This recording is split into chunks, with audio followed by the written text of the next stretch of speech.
Hi friends, welcome to Sujatha Nalabagam. இன்றைக்கி என்ன menu அப்படின்னா ரெசிபின்னா பிரிஞ்சி பண்ணுவோம் இல்லையா, அதுக்கு ஒரு சைட் டிஷ் வந்து கத்திரிக்காயில் ஒரு கிரேவி ஒன்று பண்ணுவோம். அது எப்படிங்கிறத நான் ஈஸியாக உங்களுக்கு சொல்கிறேன். இதுக்கு என்னென்னா வெள்ளை எள்ளு, வேர்க்கடலை தோல் உரித்தது, ஒரு வெங்காயம், கருவேப்பிலை, சின்ன நெல்லிக்காய் சைஸுக்கு புளி, மிளகு, ஜீரகம், மிளகாப்பொடி, மஞ்சப்பொடி, தாளிச்சிக்கிறதுக்கு கடுகு, அவ்வளோதான். இதில் வந்து வெறும் பாண்லியில் வெள்ளை எள்ளையும் நிலக்கடலையவும் வந்து லைட்டாக வறுத்து பொடிச்சுக்கணும். இதை வந்து வதக்கிக்கலாம். இப்போ பாண்லியில் வெள்ளை எள்ளை போட்டு லைட்டாக இந்த மாதிரி வறுத்துக்கோங்க. அதோடைய இந்த வேர்க்கடலையும் போட்டுக்கலாம். அதோடைய ஒரு அரை ஸ்பூன் மிளகு இது அதையும் போட்டுக்கோங்க. ஜீரகம் அதையும் போட்டுக்கோங்க.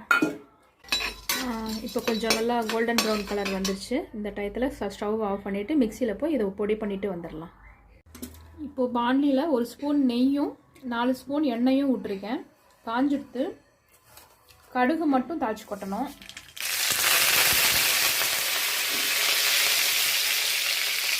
வெங்காயம், ஒரு வெங்காயம் இந்த மாதிரி நீளமாக நறுக்கிக்கோங்க.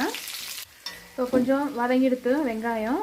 இப்போது இது வந்து வேலூர் கத்திரிக்காய் நல்லாயிருக்கும். இதில் கிரேவி பண்ணோம்னா இதை வந்து இந்த மாதிரி கட் பண்ணிக்கோங்க. ரெண்டாக அப்படியே கட் பண்ணி போட்டிங்கன்னா தான் அந்த கிரேவி நல்லாயிருக்கும்.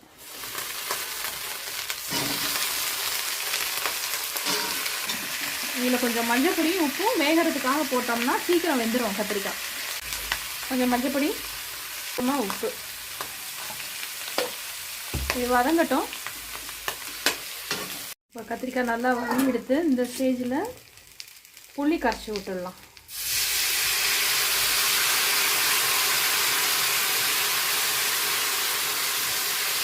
இந்த வெள்ளை எள்ளு, வேர்க்கடலை, மிளகு, ஜீரகம் வறுத்து வச்சுருந்தோம்ல அதெல்லாம் அரைச்சாச்சு.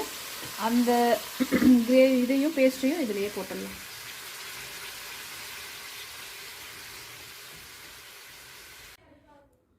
இந்த கிரேவி விட்டாச்சு. இப்போது இதுக்கு தேவையான மிளகாப்பொடி ஜஸ்ட் இந்த ஸ்பூனால் ஒரு 1/4 ஸ்பூன் போட்டால் போதும். ஏன்னா ஏற்கனவே மிளகு போட்டிருக்கோம், அதனால் ஒரு 1/4 ஸ்பூன் போட்டால் போதும்.